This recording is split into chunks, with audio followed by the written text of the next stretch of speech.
Please ভাইয়া, এমন করিস না আমার সাথে। প্লিজ আমাকে ছেড়ে দে, নয়তো আমি সমাজে মুখ দেখাতে পারবো না।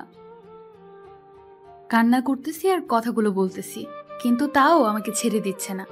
আসলে ভাইয়ার কোনো দোষ না, আমি একটা ভুল করছি যার ফলে সাজা পাচ্ছি। ভাইয়া আমাকে ওনার মতো করে কিছুক্ষণ পর আমাকে ছেড়ে দিল। আমি এখনো কান্না করতেছি।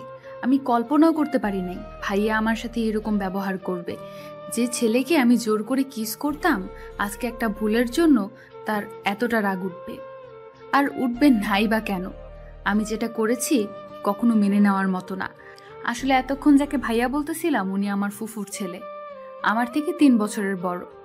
চলেন আমার অতীত কিরকম ছিল একটু জেনে আসুন। আর কেনই বা ভাইয়া আমাকে জোর করে জঘন্য কাজটা করলেন আমার সাথে, সেটা জেনে আসুন। ফ্ল্যাশব্যাক। ওই কুত্তা, ওই বিড়াল, ওই হনুমান, তুই সবসময় আমার পিছনে লাগিস কেন রে? দেখ, তুই আমাকে গালি দিতে পারিস না। আমি তোর বড় ভাই হই, বুঝছিস? সবসময় সম্মান দিয়ে কথা বলবি, না হলে। কি আমার বড় ভাই রে, আমি তাকে সম্মান দিয়ে কথা বলবো? দূর, গিয়ে মর, ভাগ। তুই আমার চোখের সামনে আসবি না, বুঝছিস? ওই কুত্তি, তোর ওই মুখটা না আমার দেখতে ইচ্ছে করে না। তুই যে কেন বারবার আমার চোখের সামনে চলে আসিস বুঝি না। ইচ্ছা তো করে ঠাটিয়ে কয়েকটা থাপ্পড় মেরে তোর দাঁত ফালাইয়া দেই। ওই কুত্তা, তুই আমাকে কি বললি? আমাকে থাপ্পড় মারবি?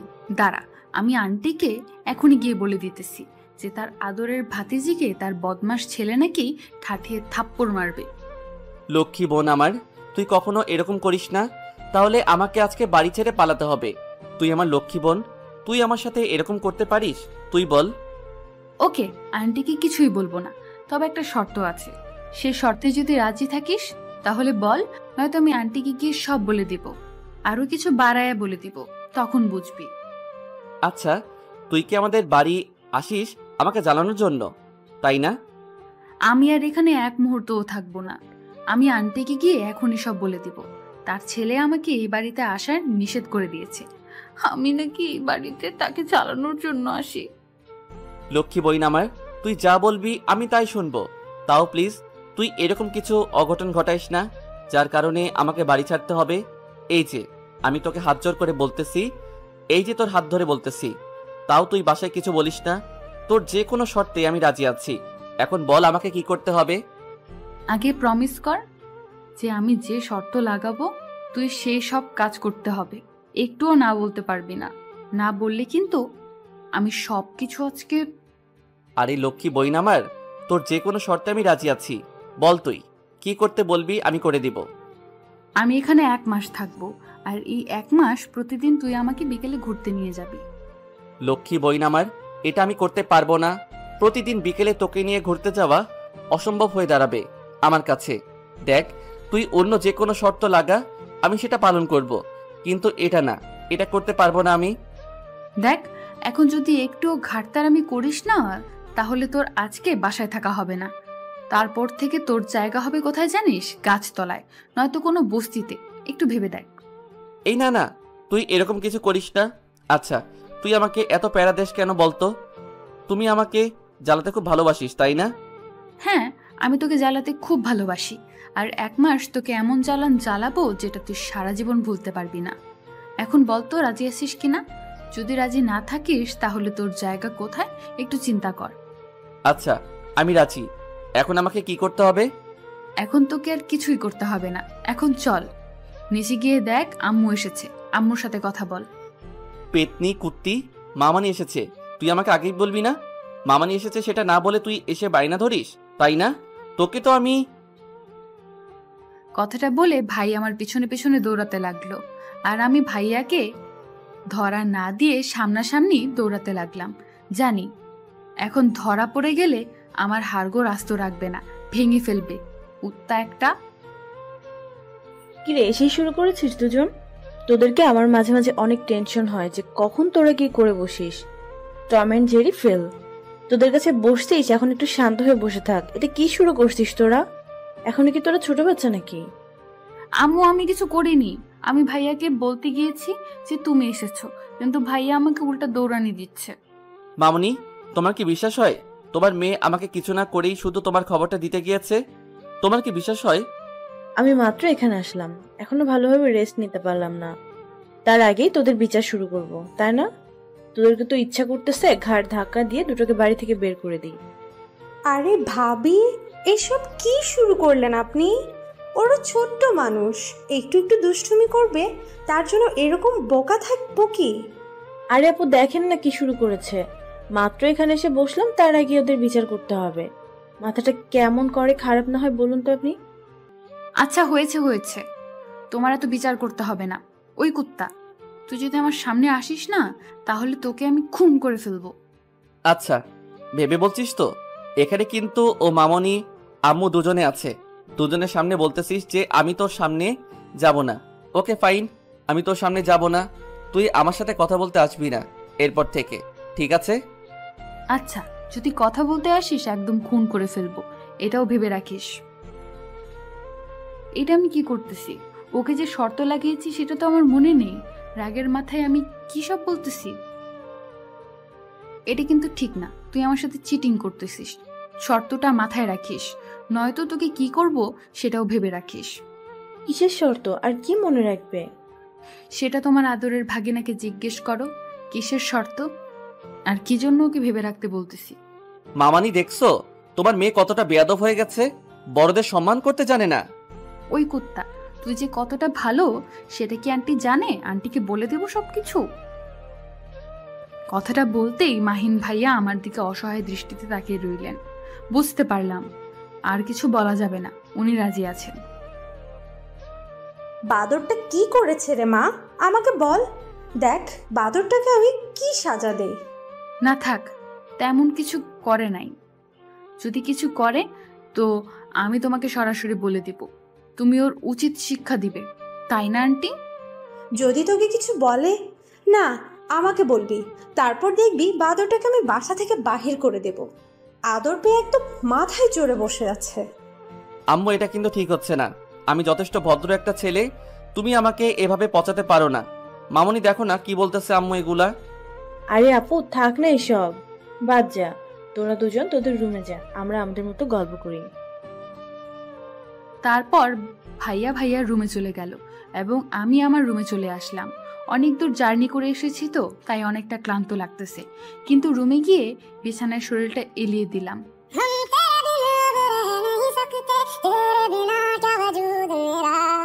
এই ফোনটার জন্য কি শান্তিতে একটু শুয়ে থাকতেও পারবো না?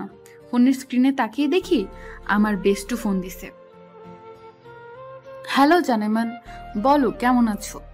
কি করো? খাইছো নি? বয়ফ্রেন্ডের সাথে দেখা করতে গেছো নি? এই কুত্তি, শয়তানের হাড্ডি, তুই এখন কোথায় রে? তোরে হাতের কাছে পাইলে উচিত শিক্ষা দিয়ে দেব, জানিস? আরে বাবা, আমি আবার কি করলাম? তুই আমার উপর এমন ক্ষেপে আছিস কি জন্য? জানেমান, তুমি জানো না তোমাকে ছাড়া আমার কিছুই ভালো লাগে না। দেখ, এখন একদম ন্যাকামি করবি না। তুই করতে পারলি আমার সাথে এরকম? তুই কেন করলি এরকম আমার সাথে বলতো? উফ, আমি কি করতেছি সেটাই আমি জানি না। আর তোর কি হয়েছে? এরকম ভাবে কথা বলতেছিস কেন? কোনো সমস্যা হয়েছে নাকি? কুত্তি, আমার বিয়ে সামনের শুক্রবার, আর তুই আমার সাথে কথা না বলে তোর বাপের বাসায় চলে গেলে এটা কি ঠিক করেছিস তুই? তোকে যখন হাতের কাছে পাবো না, ইচ্ছা মতো ধোলাই করব। আরে জানেমান, আমি তোর বিয়েতে খুব তাড়াতাড়ি উপস্থিত হব, তুই দেখ। এবং আর আমার সাথে তোর জিজিও যাবে। মানে? মানে তোকে বুঝতে হবে না। আচ্ছা বল, তোর বিয়ে কবে আর কোন ছেলের সাথে? বললাম তো আমার বিয়ে শুক্রবার, আর ছেলেটা ইঞ্জিনিয়ার। তুই তো জানিস আমি কত ছেলেকে প্রপোজ করেছি, কেউ রাজি হয়নি। এখন কি করব বল? এখন বাবা মায়ের পছন্দ হয় বিয়েটা করে নিতে হচ্ছে। আচ্ছা, ভালো কাজ করছিস, বাবা মায়ের লক্ষ্মী মেয়ে তুই। এখন ফোনটা রাখি, আমার বরকে একটু জ্বালিয়ে আসি। তারপর ফোনটা কেটে দিয়ে বিছানায় আর মন টিকলো না, উঠে ভাইয়ার রুমে চলে গেলাম। কিরে ভাইয়া, কার সাথে কথা বলিস এতক্ষণ ফোনে? আন্টি কি সবকিছু জানে নাকি আন্টিকে বলে দিব? আরে আমি আমার এক বন্ধুর সাথে কথা বলতেছি, আমি কোনো মেয়ের সাথে কথা বলি না। আমি বুঝছি, এরকম পাগলামো একটু কম করে করবি। তুই কি আমার উপর রাগ দেখাচ্ছিস? আন্টি তখন কি বলেছিল মনে নাই তোর? নাকি আবার মনে করিয়ে দেব তোকে? থাকবই না, আমার সবকিছু মনে আছে, আর তোকে নতুন করে কিছু মনে করে দিতে হবে না। এখন বল, তুই কি জন্য আমার রুমে এসেছিস? কেন, তুই কি বলতে চাচ্ছিস? আমি যেন তোর রুমে না আসি, এটাই তো? তাই না? দাঁড়া, আমি আন্টিকে সব বলে দিচ্ছি। তুই যে কোনো মেয়ের সাথে কথা বলিস, আমি তোর রুমে গেলে তুই আমাকে ছাড়ি মারিস। তুই কি আমাকে একটু শান্তিতে থাকতে দিবি না? আমার ফোনটা নিয়ে চেক করে দেখ, আমি কোনো মেয়ের সাথে কথা বললাম নাকি আমার ফ্রেন্ডের সাথে কথা বললাম। আর তুই আমাকে এসব কি আজাইরা কথাবার্তা বলতেছিস বলতো? আচ্ছা, সব কথা বাদ, এখন বিকেলে রেডি থাকিস আমাকে ঘুরতে নিয়ে যাওয়ার জন্য। না হলে কিন্তু তোর কি করব আমি নিজেও জানি না। আচ্ছা, ঘুরতে নিয়ে যাব। এখন তুই আমার রুম থেকে আসতে পারিস, যখন সময় হবে আমি ঠিক তোকে নিয়ে যাব। এখন প্লিজ তুই এখান থেকে যা। ও বুঝছি, আমি এখান থেকে না গেলে তুই তো আবার কথা বলতে সমস্যা হয়। আমি কোনো মেয়ের সাথে কথা বলতেছি না, কিন্তু তোকে খুব বিরক্ত লাগতেছে এই মুহূর্তে। এত বকবক করিস কেন তুই? কত দেখি। আরে আল্লাহ রে, তুই এটা কি বললি? আমি বকবক করি? আমি বাসায়, তুই কি বলতে চাস তো শুনি। আমি কিছুই বলতে চাচ্ছি না এখন, তাই তোকে ভালোই ভালোই বলছি, তুই রুম থেকে বেরিয়ে যা, নয়তো তোকে আমি এখন কি করব নিজেও জানি না। কি বললি? আমি রুম থেকে বের হব না, দেখি তুই আমাকে কি করতে পারিস। কথাটা বলে আমি আরো এগিয়ে গেলাম। আমার এগিয়ে যাওয়া দেখে ভাইয়া আরো অনেক রেগে গেল। রেগে গিয়ে আমাকে একটা মেয়ে তার বিছানায় শুইয়ে দিল। আমাকে বিছানার উপর শুইয়ে দিয়ে ভাইয়া আমার উপর চড়ে বসলো। আমার হাত ভাইয়ার 2 হাত দিয়ে বিছানার মধ্যে চেপে রেখেছে, আমাকে একটু নড়াচড়া করতে দিচ্ছে না। এখন যদি উল্টাপাল্টা কিছু করে ফেলি তখন কেমন হবে বলতো? তুই আমাকে এত জ্বালাস কেন? তুই আমাকে কিছুই করতে পারবি না, সেটা আমি খুব ভালো করে জানি। বুঝেছিস গাধা কোথাকার? কি বললি? আমি গাধা? আমি কিছুই করতে পারি না? কিছু করলে তখন আবার আম্মুকে গিয়ে বলবি যে ভাইয়া আমাকে সর্বনাশ করে ফেলছে, আর আম্মু আমাকে বাসা থেকে বের করে দিক। আচ্ছা ভাইয়া, তুই আন্টিকে এত ভয় পাস কেন বলতো?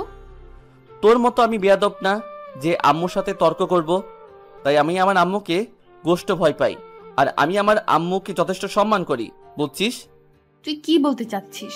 যে আমি আমার আম্মুকে সম্মান করি না, তাই তো? তোকে আমি... কথাটা বলে শক্তি দেখাতে লাগলাম, কিন্তু ভাইয়ের শক্তির সাথে পেরে উঠলাম না। হঠাৎ করে ভাইয়া আমার মুখের কাছে তার মুখটা নিয়ে আসলেন। আমি কিছুই বুঝতেছি না, ভাইয়া হঠাৎ এমন করতেছে কেন। ভাইয়া কি যেন একটা ভেবে আবার মুখটা সরিয়ে নিলেন, কিন্তু আমি সুযোগটা হাতছাড়া করতে চাচ্ছি না। তাই আমি একটু মাথা উপর করে তুলে ভাইয়ার ঠোঁটের সাথে আমার ঠোঁট দুটো ডুবিয়ে দিলাম। বেশি কিছুক্ষণ পর ছেড়ে দিলাম। ওই কুত্তি, তুই এটা আমার সাথে কি করলি রে? আমি না তোর ভাইয়া লাগি? তোর মাথায় এসব? ছি! আমি তোকে আজকে থেকে না, অনেক ছোটবেলা থেকেই ভালোবাসি, বুঝছিস? আর আমি আমার ভালোবাসার মানুষের সাথে কি করব না করব সেটা আমার একান্ত বিষয়। এটা কখনো হয় না, বুঝছিস? তুই আমার বোন হস, অন্য কিছু না যে তোর সাথে আমি রিলেশন করব। আমি তোকে আমার বর বানাবো, এটা যে কোনো মূল্যে, কথাটা মনে রাখিস। আর যদি তোকে আমি না পাই না, আমি এই দুনিয়া ছেড়ে দিব। কথাটা বলে ভাইয়াকে ধাক্কা দিয়ে বিছানায় ফেলে দিয়ে আমি ভাইয়ার রুম থেকে চলে আসলাম। আজকে মনে মনে অনেক খুশি, কারণ ভালোবাসার মানুষের ঠোঁটের ছোঁয়া পেলাম। আজকে আমার অনেক দিনের স্বপ্ন এটা, কিন্তু আজকে সেটা পূরণ করে ফেললাম। কখনো ভাবতে পারিনি যে এরকম করে আমার স্বপ্নটা পূরণ হয়ে যাবে। আমি ভালো করে জানি ভাইয়া এত সহজে আমাকে মেনে নিবে না, এর জন্য আমাকে অনেক কাঠখড় পোড়াতে হবে। এখন দেখা যাক কোথায় গিয়ে দাঁড়ায়। সেদিনের মতো আর কিছুই হলো না। পরের দিন সকালে আমি ঘুম থেকে উঠে দেখি অনেকটা বেলা হয়ে গেছে। তাড়াহুড়ো করে রুম থেকে বেরিয়ে ভাইয়ার রুমে উকি দিয়ে দেখি ভাইয়ার রুমে নেই। মনটা একদম খারাপ হয়ে গেল। মন খারাপ করে ছাদে যাচ্ছিলাম। ছাদে গিয়ে দেখি ভাইয়া এক কোণে দাঁড়িয়ে সকালটা উপভোগ করতেছে। আমি চুপি চুপি ভাইয়ার পেছনে গিয়ে ভাইয়াকে একটা খোঁটা দিলাম। আউস! কি রে, এত সকাল সকাল এখানে কি করিস? কোনো মেয়েকে দেখিস নাকি ছাদে এসে? সারাদিন তোর মাথায় কি এগুলি চলে? মাত্র ঘুম থেকে উঠলি আর এখনই শুরু করে দিলি? তোকে তো আমি... কথাটা বলে ভাইয়া আমাকে দৌড়ানি দিল, আর আমি দৌড়ে নিচে চলে আসলাম। নিচে এসে দেখি আন্টি সকালবেলার নাস্তা রেডি করতেছে। আন্টি কি কি আইটেম রেডি করতেছো? তোর আর ওই বদমাস ছেলেটার পছন্দের খাবারগুলো তাই রেডি করছি। উফ, তুমি শুধু আমার জন্য আমার পছন্দের খাবার রেডি করতে, তোমার ছেলের জন্য রেডি করতে গেলে কেন? আরে মা, তার জন্য তো কিছু করতে হয়, তাই না? আমি বুঝি তো আমাকে তুমি একটুও ভালোবাসো না, তোমার ছেলেকে এসব ভালোবাসো, তাই না আন্টি? সকাল সকাল সব কি শুরু করছিস তুই? হঠাৎ করে আম্মুর কড়া গলা শুনে আমি একটু ভয় পেয়ে গেলাম, কারণ আমিও হয়তো অনেকটা রেগে গেছে আমার ব্যবহারটা দেখে। এখন এখানে থাকা ঠিক হবে না। আমি চুপচাপ কনটাকে কেটে বললাম, কেটে পড়ে রুমে চলে আসলাম। রুমে এসে ফ্রেশ হয়ে নিলাম। রুম থেকে বের হয়ে দেখি ভাইয়া যেন কোথায় যাওয়ার জন্য রেডি হচ্ছে। আরে ভাইয়া, কোথায় যাচ্ছিস? গার্লফ্রেন্ডের সাথে দেখা করতে যাচ্ছিস নাকি? যেভাবে সাজুগুজু করেছিস। ওই কুত্তি, তুই আমার সাথে কথা বলবি না, আমার সামনে থেকে চলে যা বলতেছি। কেন রে, আমি তোর খাই না তোর পড়ি যে তোর কথা শুনবো? তুই যেটা বলবি আমি সেটাই করব। আমার ইচ্ছে হইতেছে আমি এখানে দাঁড়িয়ে আছি, আমার ইচ্ছে হইতেছে এখানে বক বক করি, তাই আমি করতেছি। তোর কি? দেখ, বেশি পাকামো করবি না, আমার সামনে থেকে সরে যা বলতেছি, আর আমাকে যাইতে দে। এই ভাই শোন না, তোর সাথে কথা আছে। আমার সাথে তুই এত রাগ করে কথা বলিস কেন বলতো? আচ্ছা বল শুনি, তোর কি কথা? তাড়াতাড়ি বল, আমাকে যাইতে হবে, দেরি হয়ে যাচ্ছে। আমার একটা বান্ধবীর বিয়ে, আর আমি এখানে আছি। বুঝতে পারছি আমি কতটা কষ্টে আছি, আমাকে একটু সাহায্য করো না? তোর বান্ধবীর বিয়ে, তোর কষ্ট হচ্ছে, ব্যাপারটা বুঝলাম না। এখানে কষ্টই আছিস মানে? আমরা কি তোকে ভাত না দিয়ে না খাইয়ে রেখেছি এখানে, নাকি কোনো কিছু ত্রুটি রেখেছি যার জন্য তুই এখানে কষ্টে আছিস? কুত্তা, তুই আমার মনটা বুঝতে পারতেছিস না। আমার কতদিনের বান্ধবী, তার বিয়ে হতে যাচ্ছে, আর আমি তার বিয়েতে অ্যাটেন্ড করতে পারবো না। এর থেকে কষ্ট আমার আর কিছু আছে তুই বল? ও, এখন বুঝতে পারতেছি তোর ব্যাপারটা কি। এখন তুই বলতে চাচ্ছিস যে আমি যেন তোকে তোর বান্ধবীর বাসায় নিয়ে যাই, আবার সেখানে তোর সাথে থাকি, এবং তোর বান্ধবীর বিয়ে শেষ হলে আমি তোকে ওইখানে নিয়ে আসি, তাই তো? আরে ভাইয়া, তুই তো দেখি মনোবিজ্ঞানী, আমার মনের সব কথা তুই বুঝে নিয়েছিস। সো সুইট ভাইয়া। দেখ, আমি তোকে ওইখানে রেখে আসতে পারি, আবার গিয়ে তোকে নিয়ে আসতে পারি, কিন্তু তোর সাথে কখনো থাকা আমার পক্ষে কখনো সম্ভব না। আমি এখানে থাকতে পারবো না। আরে ভাইয়া, তোকে থাকতে হবে না, তুই আমাকে শুধু রেখে আসবি, আবার আমি ফোন করলে তুই নিয়ে যাবি। আগে তো তুই আমার সাথে চল, তারপর দেখ থাকিস না চলে আসিস। তো বন্ধুরা, এতক্ষণ ধরে গল্পটি শুনেছ। গল্পটি তোমাদের কাছে কেমন লাগছে? যদি গল্পটি ভালো লেগে থাকে এবং এ ধরনের গল্প আরও শুনতে পছন্দ করো, তাহলে এক্ষুনি নিচে থাকা সাবস্ক্রাইব বাটনটি টিপে আমাদের পরিবারের একজন সদস্য হয়ে যাও এবং গল্পটি কন্টিনিউ করো। আর হ্যাঁ, একটি সুন্দর কমেন্ট করতে কিন্তু ভুলবে না। কি রে, কি বলতেছিস ট্যাপ ট্যাপ করে? যাক, যেই কথা আছে জোরে বল, এরকম ট্যাপ ট্যাপ করে বলার কিছু নেই। আরে ভাইয়া, কই কিছু না তো। তাহলে বিকেলে যাচ্ছি আমরা, তুই কোথায় যাচ্ছিস? একটু তাড়াতাড়ি চলে আসিস। ভাইয়া আর কিছু না বলে বেরিয়ে গেল, আর আমিও তাকে আর কিছু বললাম না। আমি খুশি মনে নাচতে নাচতে গিয়ে আমার সবকিছু ব্যাগে প্যাক করতে লাগলাম। আমার খুব খুশি লাগতেছে। ভাইয়াকে ওখানে নিয়ে গিয়ে কি পরিমাণ জ্বালান টানা জ্বালাবো সেটা ভেবেই খুশিতে নাচতে ইচ্ছে করতেছে, কিন্তু রাগ হচ্ছে খুব। ওইখানে তো অনেক শাকচুন নিয়ে আসবে, তারা যদি আমার হবু বরের উপর নজর দেয় তো তাদেরকে আমি ইচ্ছা মতো পিটান দিব, কারণ উনি শুধু আমার। ভেবেই লজ্জা লাগতেছে। উফ। তারপর ঝট করে ভাইয়ার রুম থেকে ভাইয়া কিছু জামা কাপড় নিয়ে আসলাম, এনে আমার ব্যাগে প্যাক করে নিলাম। কারণ ভাইয়া যদি জানতে পারে যে আমি তার কাপড় সঙ্গে নিয়েছি, তাহলে হয়তো রাগ করে আমার সাথে যাবে না। তার থেকে ভালো যে আমি তাকে না জানিয়ে তার কাপড়গুলো নিয়ে নিয়েছি, আর ওখানে গিয়ে যে কোনো প্রকারে তাকে আটকায় রাখবো। ভেবেই হাসি পাচ্ছে। ওইখানে গিয়ে কি কি করব আমার আর তর্স হচ্ছে না। কখন যাব বিয়ে বাড়ি? বিয়ে বাড়িতে কত মজা, শুধু খাওন আর খাওন। আজকে সময় যেন যাচ্ছেই না, শুধু বারবার উকি দিচ্ছে বাইরে কখন ভাইয়া বাড়িতে আসবে আর আমি তাকে নিয়ে বিয়ে বাড়ি যাব। কিরে, এরকম করে উকি দিচ্ছিস কেন বারবার বাইরে? আসলে আম্মু, আমার একটা বান্ধবীর বিয়ে, শুধু বান্ধবী বললেও ভুল হবে, বেস্ট ফ্রেন্ড সে আমার। আমি না গেলে নাকি সে বিয়ে করবে না। ভাইয়াকে বললাম আমাকে সেখানে নামিয়ে দিয়ে আসতে, শুধু বিয়েতে অ্যাটেন্ড করে চলে আসবো। বিয়ের বাড়িতে যাবি? তুই আমাকে আগে বলবি না? না হলে তো তোমার জন্য কিছু নিয়ে যেতে হবে নাকি? সেই জ্ঞানটুকু তো শূন্য হয়ে গেছে, এখন মাথায় কিছুই নাই নাকি? আরে আম্মু, আমরা তো এখন যাচ্ছি না, যখন যাব যাওয়ার পথে কিছু নিয়ে যাব, তাই আমি তোমাকে এখনো কিছু বলিনি। যখন যাব তোমাকে বলবো। তারপর চুপচাপ ওখান থেকে রুমে এসে গোসলটা সেরে নিলাম। গোসল শেষ করে জামা কাপড় পাল্টিয়ে ভেজা কাপড়গুলো ছাদে শুকাতে দিয়ে গেলাম। ছাদ থেকে নেমে এসে দেখি ভাইয়া বাসার ভেতর প্রবেশ করতেছে। ভাইয়াকে দেখে বোঝা যাচ্ছে অনেক ক্লান্ত আছে, এখন ডিস্টার্ব করা ঠিক হবে না, একটু রেস্ট নিক, তারপর ডিস্টার্ব করা শুরু করব। এখন ডিস্টার্ব করতে গেলে রাগ করে না যেতে পারে, আর না গেলে তো আমার সব প্ল্যান ভেস্তে যাবে। একটু পর দেখলাম ভাইয়া আমার রুমে আসলো। বুঝলাম না আজকে সূর্য কোন দিকে উঠছে যে ভাইয়া আমার রুমে। তুই কি রেডি আছিস? কোথায় যাবি? তাড়াতাড়ি রেডি হয়ে নে, তোকে ওইখানে নামিয়ে দিয়ে এসে আমার কিছু কাজ আছে, সেগুলো কাজ করতে হবে। আমি বুঝতেছি না, ভাইয়া আজকে আমার সাথে এত ভালোবেসে তার উপর আবার ভদ্র হয়ে কথা বলতেছে, কি হয়েছে? ভাইয়া তুই ঠিক আছিস তো? তোর শরীর ঠিক আছে তো, নাকি অসুস্থ হয়ে গেছিস? কি সব আবল তাবল কথা বলতেছিস? আমার তো সব মাথার উপর দিয়ে চলে যাচ্ছে।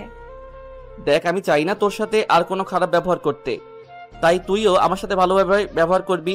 আর এখন ন্যাকামো না করে তাড়াতাড়ি রেডি হয়ে নে, তোকে নামিয়ে দিয়ে এসে আমার কিছু কাজ আছে, সেগুলো করতে হবে। তাই বলতেছি তাড়াতাড়ি নে, একটু লেট হলে আমি আর যাইতে পারবো না। দূর, আমি ভাবতেছি একটা আর উনি ভাবতেছে অন্যটা। তুই যতই বাহানা দেখাস না কেন, আমি তোকে ওখানে আটকে রাখবো যে কোনো প্রকারে। তারপর আমি আমার ভাইকে কিছু না বলে চুপচাপ রেডি হইলাম, কারণ বেশি কথা বললে বিপরীত হতে পারে, তাই কোনো কথা বলা ঠিক হবে না।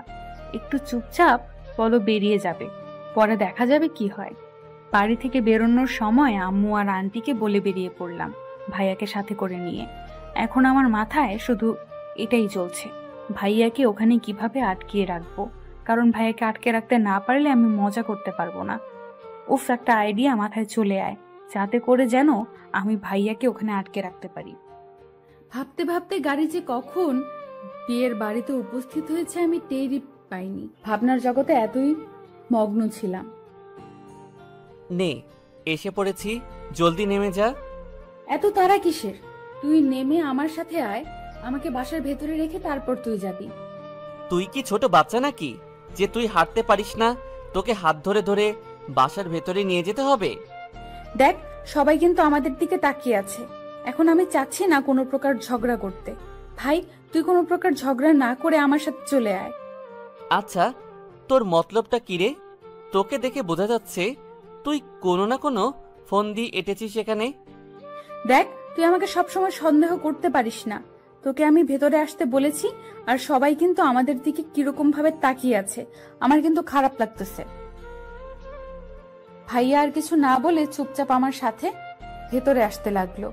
আমি ইচ্ছা করে আমার পেট থেকে শাড়িটা সরিয়ে পেট সবাইকে দেখিয়ে দেখিয়ে হাঁটতেছি। বিয়ে বাড়ি, বোঝাই তো যাচ্ছে অনেক ছেলে পেলের আনাগোনা, সবাই আমার দিকে কোন নজরে তাকিয়ে আছে। হয়তো ভাইয়া সেটা বুঝতে পারছেন। আমি পেছন করে ভাইয়ার দিকে তাকিয়ে দেখি ভাইয়ার রেগে মেগে আগুন। ভাইয়ার চোখের দিকে তাকানো যাচ্ছে না, মনে হয় ওই চোখ দিয়ে আগুনের শিখা এসে আমাকে শেষ করে দিবে। ভাইয়া কিছু না বলে চুপচাপ জোরে হেঁটে এসে আমার হাত ধরে টেনে হিচড়ে নিয়ে যেতে লাগলো। সবাই আমাদের দিকে অবাক দৃষ্টিতে তাকিয়ে আছে। কি রে, তুই বিয়ের বাড়িতে এসেছিস কি সবাইকে তোর পেট দেখিয়ে বেড়াইতে? কি করব বল, আমাকে তো শাসন করার মতো কেউ নেই, তাই আমার যেটা ইচ্ছা সেটাই করব। আর তুই তো এখন চলে যাচ্ছিস, তারপর ভেবে দেখ আমি আরো কত কি করতে পারি। মানে তুই বোঝাতে যাচ্ছিস আমি এখান থেকে চলে যাওয়ার পর তুই সব ছেলের সাথে লুতুপুতু করবি, তাই তো? আমি লুতুপুতু করতে যাব কেন? তারাই তো আমাকে। থাক, ওসব কথা বলতে নেই, তোর নাকি কাজ আছে, তুই চলে যা। তো তুই কি মনে করছিস তোকে পাহারা দেওয়ার জন্য আমি এখানে থাকবো? এটা কি হয়ে গেল? আমি তো ভাবলাম যে না, জেরাস ফিল করবে আর আমাকে সবার থেকে আলাদা রাখার জন্য ভাইয়া এখানে থেকে যাবে। আমার তো প্ল্যান কাজে দিল না, এখন কি করা যায়? আচ্ছা, তুই তোর মতো এনজয় কর, তোর যেটা খুশি সেটাই কর, আমার কিছু যায় আসে না, বুঝছিস? তুই যেটা ভেবেছিস সেটা কখনোই না। আর আমি এখন বাসায় যাচ্ছি। কথাটা বলে ভাইয়া চলে যেতে লাগলো। এই ভাইয়া, তুই এখানে বান্ধবীর সাথে যদি দেখা করে না যাস, তাহলে আমার বান্ধবী আমাকে ইচ্ছা মতো পিটানি দিবে। প্লিজ, আমার জন্য অন্তত তুই আমার বান্ধবীর সাথে দেখা করে যা। তুই যেমন পেতনি, তোর বান্ধবীটা ঠিক তোর থেকেও বেশি পেতনি, তাই তোর পেতনি বান্ধবীকে দেখার থেকে না দেখাই ভালো। এই যে মিস্টার, যা কিছু বলছেন একটু ভেবে চিন্তে বলবেন। আমি কিন্তু পিছনে দাঁড়িয়ে আছি। আমি অবাক হয়ে গেলাম, কারণ রুহি পেছনে দাঁড়িয়ে আর আমার এতক্ষণ ধরে ঝগড়া করতেছে। ওর দিকে আমি একটুও তাকানোর সময় পাইনি। তারপর রুহি এগিয়ে এসে আমার পাশে দাঁড়ালো। এই যে মিস্টার, কি জানি বলতেছিলেন? পেতনির বান্ধবী আরো বেশি পেতনি, তাই তাকে দেখানোর প্রয়োজন হয় না আপনার, তাই না? মামা মানে হয়েছে কি? ভাইয়া এমন ভাবে তোতলাচ্ছিল যেটা দেখে আমি না হেসে থাকতে পারলাম না। আমি হা হা করে হেসে দিলাম। আমার হাসি দেখে ভাইয়া অনেকটা রেগে গেল, চোখ গরম করে তাকালো আমার দিকে। ভাইয়ার চোখ দেখে বোঝা যাচ্ছে যদি এই সময়ে ভাইয়া আমাকে একা পেত তাহলে ইচ্ছা মতো পিটানি দিত আমাকে। আমি আমার হাসি বন্ধ করে দিলাম এবং চুপচাপ সোজা হয়ে দাঁড়িয়ে রইলাম, আর ভাইয়া ভিতর মতো সামনে মাথা নিচু করে দাঁড়িয়ে আছে। আপনাকে এখন আমি একটা শাস্তি দেব। যদি একটুও না বলেন তাহলে তো আপনাকে আমি পুলিশে দেব। আপনি কি জানেন আমার বাবা পুলিশ?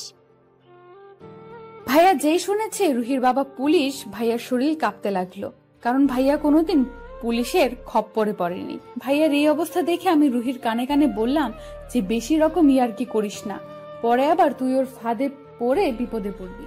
এখন হয়তো তোকে ভয় পাইতেছে, কারণ সত্যিটা জেনে যাবে। যখন সত্যিটা জেনে যাবে তখন তোর অবস্থা নাজেহাল করে ছেড়ে দিবে। তাই বেশি রকম পাগলামো না করে ভাইয়াকে কি করে এখানে রাখা যায় সেটা ভেবে বের কর, কারণ আমি ওকে ছাড়া এখানে ভালো মতো থাকতে পারবো না। ইস রে, আমার বান্ধবীটা দেখে আমার প্রেমে হাবুডুবু খাচ্ছে যে আমাকে ছাড়া এক মুহূর্তও থাকতে পারবে না। আমার কানে ফিসফিস করে বলল রুহি, আচ্ছা ভাইয়া, আপনাকে তেমন কোনো শাস্তি দেওয়া হবে না। আপনার শুধু কাজ হবে, আমার যেহেতু বিয়ের 3 দিনের আয়োজন, কালকে গায়ে হলুদ, পরশুদিন বিয়ে, আর আপনাকে পরশুদিন সন্ধ্যা পর্যন্ত এখানে থাকতে হবে। মানে এটা আবার কোন ধরনের শাস্তি? আমি যেহেতু আপনাকে পেতনি বলেছি, সেহেতু আপনি হয়তো 2-1টা থাপ্পড় দিবেন আমাকে দিয়ে আমাকে ছেড়ে দিন, আমি চলে যাচ্ছি, কিন্তু আমি এখানে থাকতে পারবো না। ওকে মিস্টার, আপনাকে এখানে থাকতে হবে না, তাহলে জেল হাজতে গিয়ে থাকেন এই 3 দিন। আমি আব্বুকে বলে দিচ্ছি। প্লিজ ভাইয়া রাজি হয়ে যা না, এখানে থাকাটাই বেটার হবে। জেলে গিয়ে থাকতে পারবি না, মশার কামড়, তারপর আবার কত রকম জঘন্য মানুষ থাকে ওখানে। আমি থাকতে পারি, তবে একটা শর্ত আছে। আমি আমার মতো থাকবো, তবে আমি কারো কোনো কথায় চলতে পারবো না। আমার ইচ্ছা মতো আমি এখানে থাকবো। পরশুদিন সন্ধ্যা হলে আমি এখান থেকে চলে যাব। তারপর রুহি আমাকে আর ভাইয়াকে নিয়ে উপরে চলে গেল। ভাইয়াকে একটা রুম দেখিয়ে দেওয়া হলো। ভাইয়া এই রুমে থাকবে আর আমি রুহি একসাথে থাকবো, কারণ আমাদের তো আলাদা মজা আছে। আমার মনে এখন লাড্ডু ফুটছে, কারণ ভাইয়াকে এই 3 দিনে এত পরিমাণ জ্বালাবো যেটা হয়তো এই 3 দিন আমার কাছে স্পেশাল হয়ে থাকবে। সেদিন রাতে আর কোনো মজা হলো না, সবাই খাওয়া দাওয়া করে ঘুমিয়ে পড়লাম। পরের দিন সকালবেলা আমি ভাইয়ার রুমে গিয়ে দেখি ভাইয়া এখনো ঘুমিয়ে আছে। ভাইয়ার ঘুমানোর স্টাইলটা অনেক মজাদার, কেমন হাত পা ছড়িয়ে ছিটিয়ে ঘুমিয়ে আছে। এই ভাইয়া, সকাল হয়ে গেছে, উঠে পড়। দেখ, ডিস্টার্ব করবি না। সকাল সকাল আমি পরে উঠবো, এখন পারবো না। এটা কিন্তু তোর বাসা না, আমার বাসা না যে তোর ইচ্ছা মতো ঘুম থেকে উঠবি। এটা বিয়ে বাড়ি, উঠে পড়। তারপর ভাইয়া ঘুম থেকে উঠে পড়লো। ভাইয়ার রুম থেকে বেরিয়ে এসে দেখি রুহি বাইরে দাঁড়িয়ে আছে। তাহলে এই ছেলেটাই কি আমার হবু জিজু হতে চলেছে? তুই কি করে বুঝতে পারলি? আরে তুই যার জন্য এত কিছু করতেছিস, আর এটা তো সামান্য ব্যাপার, সেটা কি আমি বুঝতে পারবো না? না, সেটা বলিনি, কিন্তু আমি তো তেমন এখনো। সরাসরি বলে দে, ঝামেলা না করে, বুঝেছিস? তাহলেই বেটার হবে। থুর পাগলি মেয়ে, এত সহজে বললে তো মজাই পাবো না, একটু বাজিয়ে দেখি কি হয়। ভালো কথা, তোর যা মন চায় পরে পস্তাবি, দেখে নিস। ওই কুত্তি, তুই আমার বান্ধবী নাকি ওর, বুঝতেছি না। সত্যি কথাটাই বললাম, একটু ভেবেচিন্তে সিদ্ধান্ত নিবি, না হলে পরে আবার পস্তাতে হবে। আমি এরকম কিছু করব না যাতে আমাকে পস্তাতে হয়, বুঝছিস? ওকে, এখানে বকবক না করে চলেন, নিচে যাই। নাস্তা রেডি হয়তো আমাদের জন্য অপেক্ষা করতেছে। আমাদের কথার মাঝে ভাইয়া চলে আসলো। তো মিস্টার, রাতে ঘুম কেমন হলো আমাদের বাসায়? বেশ ভালোই, কিন্তু সকাল সকাল একটা শাকচুন্নির জন্য ঘুমটা চলে গেল। তুই কি কথাটা আমাকে মিন করে বলতেছিস? আমি কাউকে মিন করে কথাটা বলতেছি না। যদি কারো গায়ে লেগে থাকে তো সেটা আমি কি করব? দেখ, ভালো হবে না বলছি, সাবধান হয়ে যা। আমি তো সব সময় সাবধানে থাকি, তুই একটু সাবধানে থাকিস তাহলেই হবে। উফ, এইভাবে যখন করার কি আছে? বুঝতে চাই না, আমাদের জন্য সবাই অপেক্ষা করতেছে আর আমরা এখানে ঝগড়া করতেছি। এটা কি ঠিক বলো? ওদের অসম্মান করা হচ্ছে। তোকে তো আমি দেখে নেব পরে। তারপর সবাই মিলে একসাথে নাস্তা সেরে নিলাম। যেহেতু নাস্তা করা শেষ, এখন যে যার রুমে যার যার মতো বসে আড্ডা দিতেছে। আমি, রুহি, মাহিন ভাইয়া আরো কয়েকজন মেয়ে ছেলে মিলে ছাদে চলে গেলাম। সবাই ছাদে বসে আড্ডা দিতে লাগলাম। আড্ডার মাঝে হঠাৎ মাহিন ভাইয়া একটা কথা বলে উঠল। সবাই মাহিন ভাইয়ার দিকে তাকিয়ে রইল। আরে, আমি কি কিছু ভুল বললাম যার জন্য সবাই আমার দিকে তাকিয়ে আছেন? আপনার কি কোনোদিন কাণ্ডজ্ঞান হবে না? দেখতেছেন তো সবাই এখানে আড্ডা দিতেছি, আপনার এই ধরনের কথা বলার কি দরকার ছিল? তুই একদম ন্যাকামি করবি না, কারণ কাজটা তুই করছিস। মানে আমি আবার কি করলাম? তুই আমাকে চোখ মারলি কেন? কি? মাহিন ভাইয়ের এ ধরনের কথা শুনে সবাই অবাক দৃষ্টিতে আমার দিকে তাকিয়ে আছে। সত্যি আমি মাহিন ভাইয়াকে চোখ মারিনি। তুই কিন্তু এখন আমাকে মিথ্যা অপবাদ দিতেছিস, সেটা কিন্তু ঠিক হচ্ছে না। তুই তো দেখতেছিস আমি কখনো ওরে চোখ মারলাম? ও হুদাই বলতেছে আমি নাকি ওরে চোখ মারছি। ওকে, আমার দেখার ভুল হয়েছে, এখন মাফ করে দে, সবার সাথে আড্ডা দে, আমি নিচে যাচ্ছি। ভাইয়া কথাটা বলে আর এক মুহূর্ত সেখানে বসে থাকলো না, উঠে চলে গেল নিচে। এটা কি হলো? সব তোমার মাথার উপর দিয়ে গেল। আমি তোরে কিছু করিনি। সেটা তুই ভালো জানিস, এখন চুপচাপ থাক। আমি আর কিছু না বলে মন খারাপ করে ওদের সাথে বসে রইলাম। ওরা অনেক হাসি খুশি করে আড্ডা দিচ্ছে আর আমি গোমরা মুখ করে বসে আছি। আড্ডা দিতে দিতে দুপুর হয়ে গেল। ছাদে প্রচুর রোদ, আর থাকা যাচ্ছে না, তাই সবাই নিচে চলে আসলাম। নিচে এসে যেটা দেখলাম সেটা দেখার জন্য আমি মোটেও প্রস্তুত ছিলাম না। এটা কি হচ্ছে নিচে? আমার মাথা ঘুরাইতেছে। যে ছেলে ওইখানে খারাপ ব্যবহার করলো আর এখানে এসে মধুর হাসি হাসতেছে, ব্যাপার কি? আমি নিচে তাকিয়ে দেখি ভাই একটা মেয়ের সাথে বসে আড্ডা দিতেছে, হেসে হেসে কথা বলতেছেন, যেটা দেখে আমার প্রচুর রাগ উঠে গেল। তাই নিজেকে আর সামলে রাখতে পারলাম না, ভাইয়ের পেছনে গিয়ে দাঁড়িয়েছি। ভাইয়ের মাথায় চাটি মেরে দিলাম। হঠাৎ করে মেরেছি তাই ভাইয়া হকচকিয়ে উঠল। পিছনে তাকিয়ে দেখে আমি। ভাইয়ের সাথে বসে থাকা মেয়েটা অবাক হয়ে আমার দিকে তাকিয়ে আছে। এটা কি হলো? তুই আমার মাথায় চাটি মারলি কেন? মেরেছি, বেশ করেছি। তোর না মন খারাপ, মাথা ব্যথা করতেছে? তাহলে তুই এখানে কেন, রুমে না কেন? সেটা একান্তই আমার ব্যাপার, তোকে কি সবকিছু বলে আমাকে করতে হবে? যদি বলি তাই? আমাকে না বলে কিছু করতে পারবি না তুই? তাহলে তোর ভাবনা চিন্তা মাথা থেকে তাড়িয়ে দেই, কারণ আমি তোর কোনো কথা শুনতে এখানে থাকতে রাজি হইনি। শুধু তোর বান্ধবীর কথা রাখতে গিয়ে আমি এখানে ভাবতেছি, তাই বেশি রকম ন্যাকামো করবি না, তাহলে কিন্তু আমি তোর বান্ধবীর কথা প্রত্যাখ্যান করে আমি এখান থেকে চলে যেতে বাধ্য হব। তুই তোর মতো থাক, আমাকে আমার মতো থাকতে দে। ভাইয়া এক নিঃশ্বাসে কথাগুলো বলে। এগুলো ভাইয়ার দিকে তাকিয়ে দেখি প্রচুর ভাবে রেগে আছে। বুঝতে পারতেছি না এত রেগে যাওয়ার কি আছে, বুঝতে পারছি না এখন আমি কি করব। তোমাকে মনের গহীন থেকে চেয়ে যাচ্ছি, কিন্তু তুমি আমাকে পাত্তা দিচ্ছ না। কিন্তু এমন একদিন আসবে যখন তুমি আমাকে চাইবে, আমিও তোমাকে পাত্তা দেব না। সেদিন আমিও ইচ্ছা মতো তোমাকে কথা শোনাবো, কিছুই বলতে পারবি না।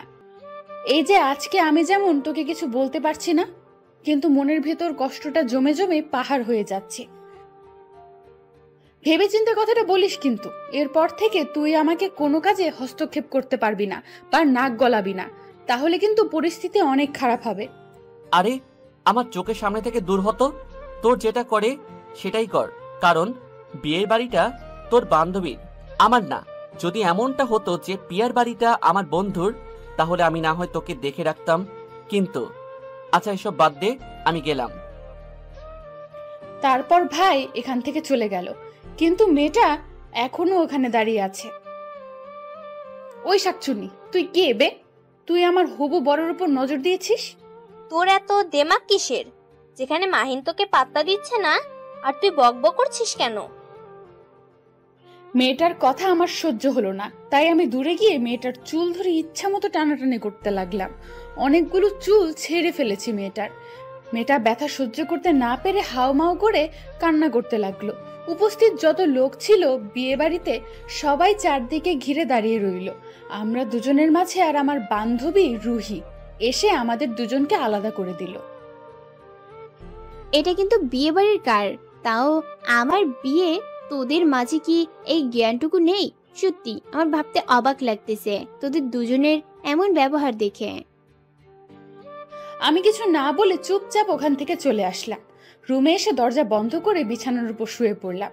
বালিশে মুখ বুজে দিয়ে কান্না করতে লাগলাম। কেন আমি এমন করতেছি? সে তো আমাকে চায় না, তাহলে আমি কেন তাকে জোর করে পেতে চাচ্ছি? আমি হয়তো ভুলে গেছি জোর করে ভালোবাসা হয় না। বেশ কিছুক্ষণ ধরে কান্না করে যাচ্ছি। হঠাৎ করে দরজায় কে জানি ধাক্কা দিতে লাগলো, তাই বিছানা থেকে উঠে চোখের পানি মুছে দিয়ে দরজা খুলে দিলাম। দরজা খুলে দিয়ে তো আমি অবাক, দেখি দরজার সামনে ভাইয়া দাঁড়িয়ে আছে, তাও আবার চোখে মুখে অনেকটা ভয়ের ছাপ। বুঝতে পারছি হয়তো ভেবেছে আমি উল্টাপাল্টা কিছু করে ফেলবো। আমি দরজা খুলে দেওয়া মাত্রই ভাইয়া রুমে প্রবেশ করে নিল। এটা বিয়ের বাড়ি, তোর মাথায় আছে? এরকম কাজ করার কি দরকার ছিল শুনি? আমি কিছু না বলে চুপচাপ দাঁড়িয়ে আছি। কিরে, কথা বলিস না কি জন্যে? আমি তোমাকে কিছু জিজ্ঞেস করেছি, উত্তর দে। তুই এমনটা কি জন্য করলি? এটা বিয়ের বাড়ি। আমি জানি না, আমি কিছু বলতে পারবো না। তুমি আমার রুম থেকে চলে যাও। বেশি বকবক করবি না, ঠাটিয়ে থাপ্পড় মারবো। চিনিস তুই আমাকে? তোকে সেই পিচ্চি কাল থেকে চিনি, নতুন করে আবার কি চিনবো? হ্যাঁ, কত বড় সাহস হয়েছে আবার মুখে মুখে তর্ক করিস আমার সাথে? 100 বার তর্ক করব, তাতে তোর কি? আমার সামনে থেকে চলে যা বলতেছি। একদম ন্যাকা ষষ্ঠী সাজতে যাবি না। আমার যা ইচ্ছে আমি তাই করব। তুই তো একটু আগে বলে এসেছিস, তাহলে এখন আবার? তাই বলে তুই যা খুশি তাই করে বেড়াবি? যদি এই কথাগুলো আন্টির কানে যায়, আন্টি তো আমাকে প্রশ্ন করবে, আর তার জবাবদিহিতা করতে হবে আমাকে। তুই যেটা ভেবে ভয় পাইতেছিস সেরকম মেয়ে আমি না। আমি কখনো নিজের ক্ষতি করব না, তাই তুই নিশ্চিন্তে ঘুমাতে পারিস। কালকে বিয়ে, আজকে না ঘুমাতে পারলে কালকে তুই আবার মেয়েটাকে দেখতে পাবি না, কারোর সাথে কথা বলতে পারবি না।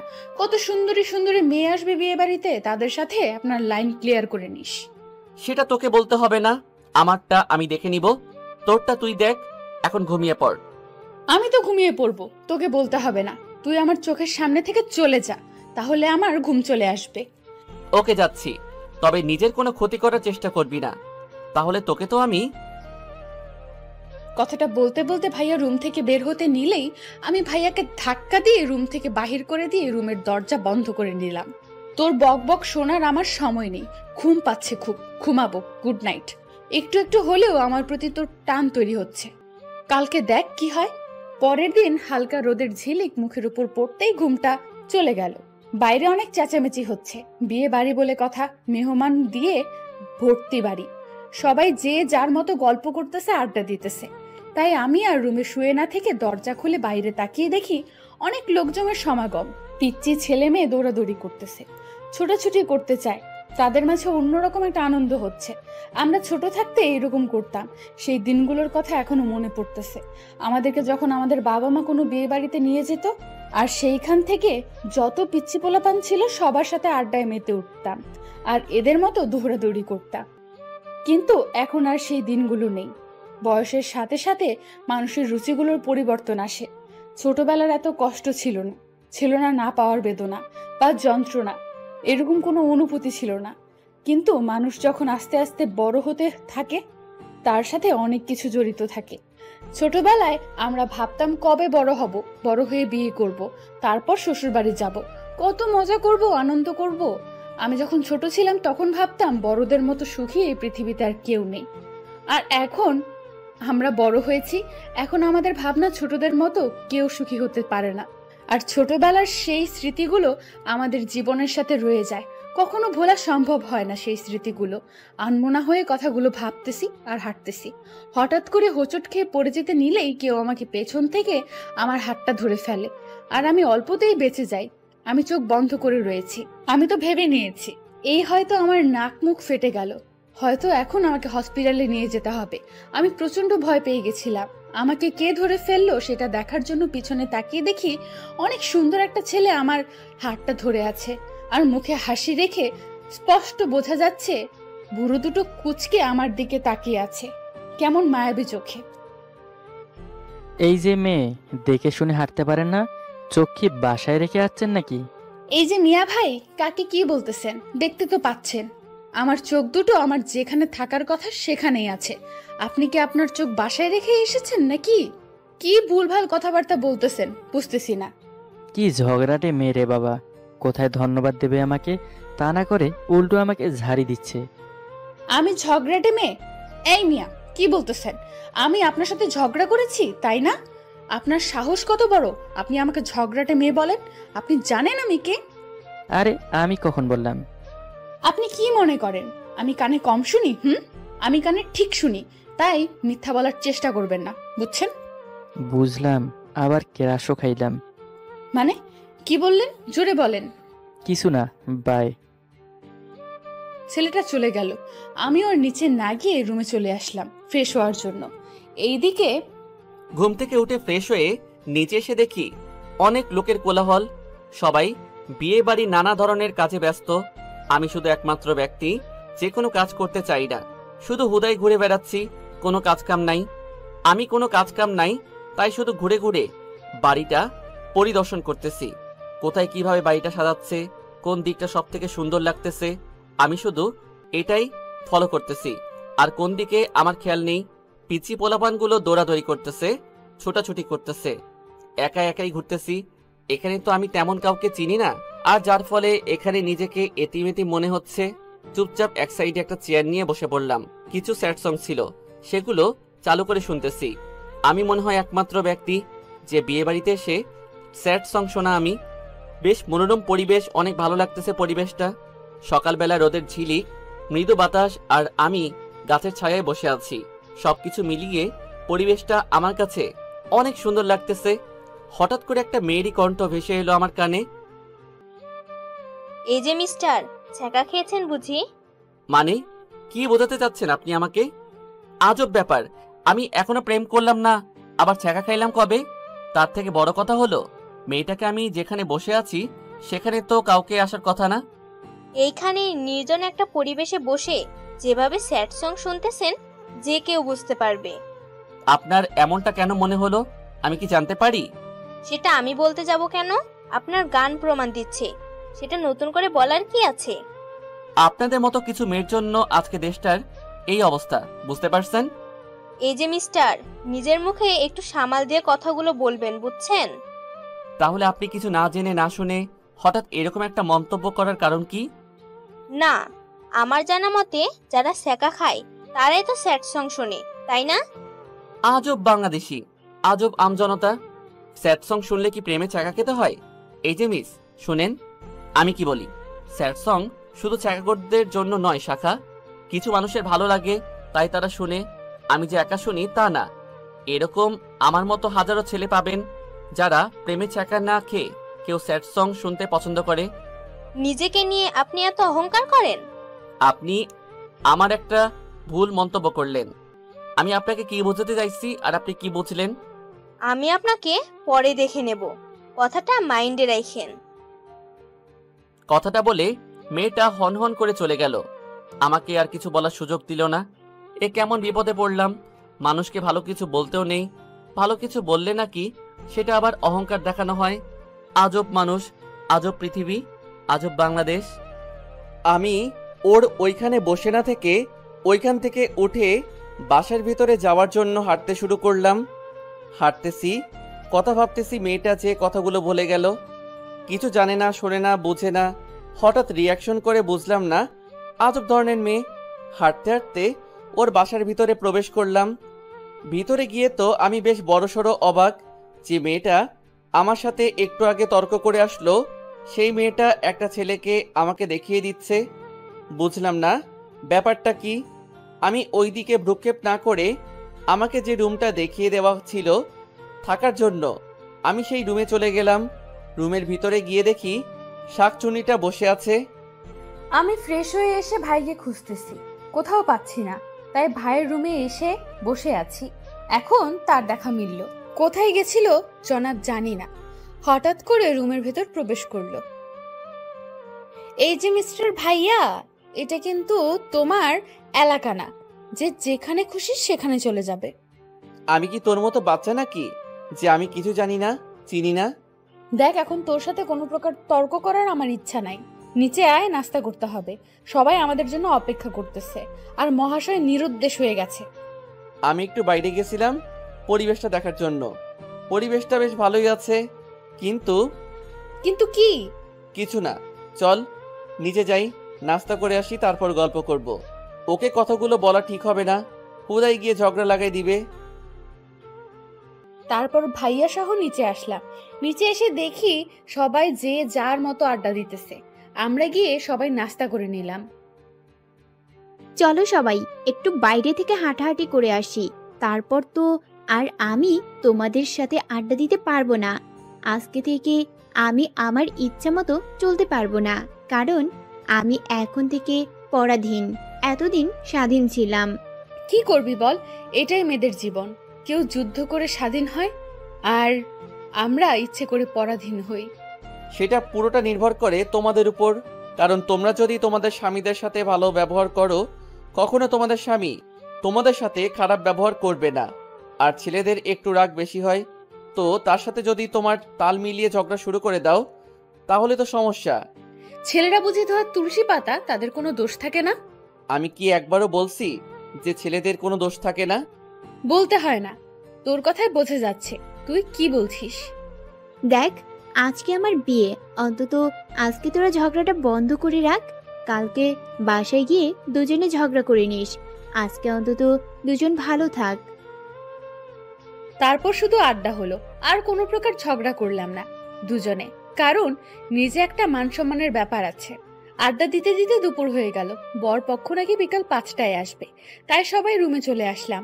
বিয়ে বাড়িতে অনেক মেয়ে এসেছে, যে যার মতো সাজতে লেগে গেল। বিয়ে বাড়ি বলে কথা, মেয়েরা যদি না সাজে তাহলে কি বিয়েটা জমবে নাকি? আমি নীল শাড়ি পরলাম, নীল শাড়ির সাথে ম্যাচিং করা নীল ব্লাউজ পরলাম, কপালে ছোট্ট একটা টিপ দিলাম, 2 হাত ভর্তি নীল চুড়ি, চুলগুলো এক সাইড দিয়ে ছেড়ে দিলাম। আমি ইচ্ছে করে নাভি বের করে রাখলাম, শাড়িটা নাভির এক সাইড দিয়ে পরে নিলাম। শাড়ির কুচিগুলো অনেকটা নিচে গুজে দিলাম, যাতে করে সম্পূর্ণ পেটটা দেখা যায়। এসব করতেছি তারও অন্যতম কারণ আছে। কারণ ছাড়া তো আর আমি এমনি এসব করতেছি না। কোনো মেয়ে তো আর ইচ্ছে করে তার পেট নাভি অন্য ছেলেকে দেখে বেড়াবে না, নিশ্চয়ই কোনো কারণ আছে যার জন্য আমি করতেছি। কারণটা আবার পরে বলবো, এখন বের হই। আর কিছুক্ষণ বাদেই বরপক্ষ চলে আসবে। রুহির বিয়ে একটা কমিউনিটি সেন্টারে হবে, সেখানে একটু পরেই আমরা সবাই চলে যাব। তাই সবাই রেডি হচ্ছে, কিন্তু আমার মাহিন বাবু কই? এখনো তো তাকে দেখতে পেলাম না। উফ, সবাই তো একে একে গাড়িতে উঠে যাচ্ছে, কিন্তু মাহিন বাবু কই তা তো দেখতে পাচ্ছি না। বাধ্য হয়ে আমি রুহির সাথে গিয়ে রুহির পাশে বসে পড়লাম। মাহিন বাবুকে আর দেখা হলো না। এই কষ্ট আমি কারে দেখাবো? প্রিয় মানুষটার মুখটাই দেখতে পারলাম না। কিরে, এইভাবে মুখ গোমড়া করে আছিস কেন?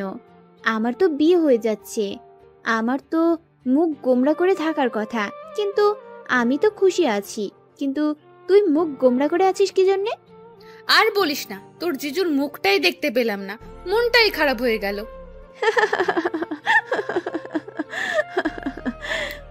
কুত্তি কোথাকার, তুই তো পেয়ে যাচ্ছিস, কিন্তু আমি পাবো কি না টেনশনে মরে যাচ্ছি। আর একটা কথা, আজকে কিন্তু তোকে সেই হট লাগতেছে। জানিস, যে কোনো ছেলেই ক্রাশ খাবে। আজকে কত ছেলে তোকে দেখে আহত নিহত হবে বুঝতেই পারতেছি না। দেখ, একদম ফাজলামি করবি না। আজকে তোর বিয়ে, নয়তো তোকে এতক্ষণে মেরে তক্তা বানিয়ে দিতাম। এই জন্যই তো যত খুশি তত তোকে পচাচ্ছি। আমি জানি তো তুই আজকে আমার কিছুই করতে পারবি না। পরে আমি যত খুশি তত তোকে পচাতে পারবো। আজকে তো তোদের বাসর রাত, কত কি হবে, আমার যে কবে হবে। চিন্তা করিস না, আমি হবু জিজুকে বলে দেব তোকে আজকে একটু আদর করে দিতে, যাতে যেন আমার সাথে সাথে তোর বাসর রাতটা হয়ে যায়। বক বক করিস না, পরে কথা বলার শক্তি হারিয়ে ফেলবি। চুপচাপ থাক। বেশ কিছুক্ষণ পরে আমরা সবাই কমিউনিটি সেন্টারে পৌঁছালাম। সবাই হই হুল্লোড় করতে লাগলো। আমরা সব মেয়েরা এক সাইডে চলে আসলাম আর ছেলেরা এক সাইডে চলে গেল। আমার চোখ শুধু খুঁজতেছে মাহিনকে, কিন্তু মাহিন তো এখানে নেই। তাহলে কি মাহিন ভাই এখানে আসে নাই, নাকি আসলে তো আমার চোখে একবার হলেও পড়তো। কিন্তু আমার খুব টেনশন হচ্ছে, যদি ভাইয়া না আসে তাহলে আমার সব প্ল্যান ভেস্তে যাবে। আরে এইদিকে সবাই গেল কোথায়? বাসায় দেখি কেউ নাই। বেশ বড়সড় অবাক হয়ে গেলাম। বিয়ে বাড়িতে অথচ কেউ নেই, ব্যাপার কি? কোনো অঘটন ঘটলো না তো আবার বাসায়? আমি তো ঘুমিয়ে গিয়েছিলাম। না, কারো কোনো সারা শব্দ পাচ্ছি না, তাই বাসা থেকে বাহিরে চলে আসলাম।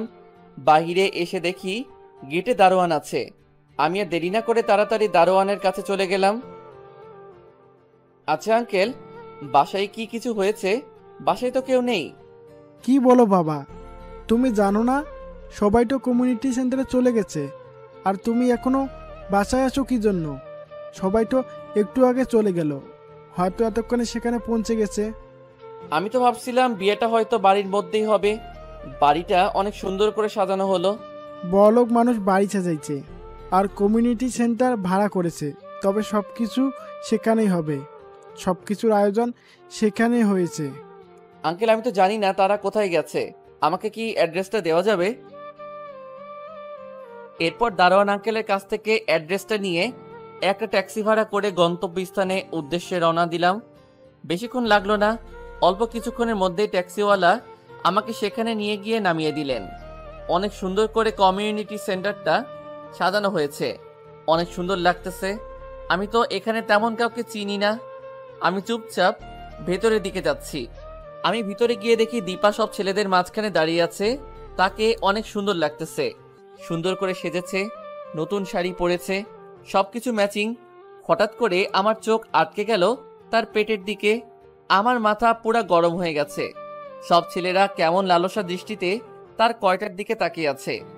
আর মেম সাহেব সবাইকে কি সুন্দর মজা দিচ্ছে। যেভাবে মজা নিচ্ছেন মনে হয় এটা পতিতা তলায়। আর এইখানের পতিতা মেম সাহেব নিজের ট্রাক্টর কন্ট্রোল করতে পারলাম না, এমনিতে মাথা গরম হয়ে আছে। তার উপর এখানে এসেছে এটা দেখতে চাই, রাগটা দ্বিগুণ হয়ে গেল। নিজেকে কন্ট্রোল করে রাখতে পারলাম না। খুব দ্রুত পায়ে হেঁটে দীপার কাছে চলে গেলাম আর দীপার হাতটা শক্ত করে ধরে টানতে টানতে একটা রুমের ভেতরে নিয়ে যেতে লাগলাম। আমার কিছু ভালো লাগছে না, তাই আমি সবার সাথে পরিচিত হওয়ার জন্য কিছু ছেলেদের সাথে কথা বলতেছিলাম। হঠাৎ করে ভাইয়া কোথা থেকে এসে আমার হাতটা শক্ত করে চেপে ধরে টানতে টানতে একটা রুমের ভেতর নিয়ে যেতে লাগলো। আরে ভাই, কি হয়েছে? এমন করতেছিস কেন সবার সামনে? আমার কথা মনে হয় ভাইয়ের কান অব্দি পৌঁছাচ্ছে না। ভাইয়া আমাকে একটা শ্রান্ত একটা রুমের ভেতর নিয়ে গেল এবং দরজা রুমের ভেতর থেকে বন্ধ করে দিল, যাতে কেউ এই রুমে আসতে না পারে। ভাইয়া আমাকে বিছানার উপর ছুঁড়ে ফেলে দিল। ভাইয়া কোনো কথা বলতেছে না। ভাইয়া আমাকে বিছানার উপর ছুঁড়ে ফেলে দিয়ে ভাইয়া তার টি শার্টের বোতাম খুলতে লাগলো। এই ভাইয়া, কি করতেছিস? পাগল হয়ে গেলি নাকি? এটা কিন্তু বিয়ে বাড়ি, কথাটা মাথায় রাখিস। প্লিজ এরকম কিছু করিস না। ভাইয়া আমার কথা শুনতেছে না। ভাইয়া গা থেকে শার্টটা খুলে ফ্লোরে ছুঁড়ে ফেলে দিল আর আমার উপর ঝাঁপিয়ে পড়লো। আমার বুক থেকে শাড়ির আঁচলটা সরিয়ে ফেলে দিল। আমি ভাইয়াকে নানাভাবে বাধা দেওয়ার চেষ্টা করতেছি, কিন্তু শক্তির সাথে পেরে উঠতে পারছিলাম না। ভাইয়া ক্রমশভাবে আমাকে ভোগ করতে চেয়েছে। আমি অনেকটা ভয় পেয়ে কান্না করতে লাগলাম, কিন্তু তাও আমাকে ভাইয়া ছেড়ে দিচ্ছে না। ভাইয়ার তার ঠোঁট দুটো আমার ঠোঁটের সাথে এক করে দিল। আমি আর কোনো কথা বলতে পারতেছি না। আমি যতই কথা বলতেছি আমার মুখ থেকে শুধু শব্দটা বের হচ্ছে। ভাইয়া আস্তে আস্তে আমাকে অর্ধনগ্ন করে ফেললো। আমি অনেক জোরে জোরে কান্না করতে লাগলাম। বাইরে থেকে কয়েকজন এসে দরজা ধাক্কাধাক্কি করতে লাগলো, কিন্তু ভাইয়া সেদিকে কোনো ভ্রুক্ষেপ নেই। ভাইয়া আমাকে তার ইচ্ছা মতো ভোগ করে নিল। আমি কখনো কল্পনাও করতে পারিনি যে আমি তাকে এতটা ভালোবাসি, সে আমাকে এইভাবে নির্যাতন করবে। আর আমি কি এমন ভুল করেছি যার জন্য আমাকে এভাবে ভোগ করতে হলো? আমাকে বললেই তো হতো, আমি আমার সব কিছু উজাড় করে দিতাম। আমি কোনো কিছু না বলে চুপচাপ কান্না করে যাচ্ছি। সবার সামনে পুরো পেট উলঙ্গ করে রাখা কি তোর ফ্যাশন, নাকি তুই সব ছেলের ভোগ্যপণ্য? কোনটা? আমি শুধু হা করে তাকিয়ে আছি ভাইয়ার দিকে। ভাইয়া এসব কি বলতেছে? এতই যখন শখ অন্যকে তোর পেট দেখিয়ে বেড়াবি, তাহলে এইরকম হালকা কিছু দিয়ে শরীর ঢেকে রাখার কি আছে?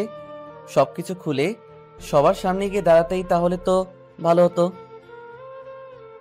আমি কখনো ভাবতে পারিনি যে ভাইয়া আমার সাথে এরকম ব্যবহার করবে, তাও আবার একটা বিয়ে বাড়িতে, কল্পনার বাহিরে।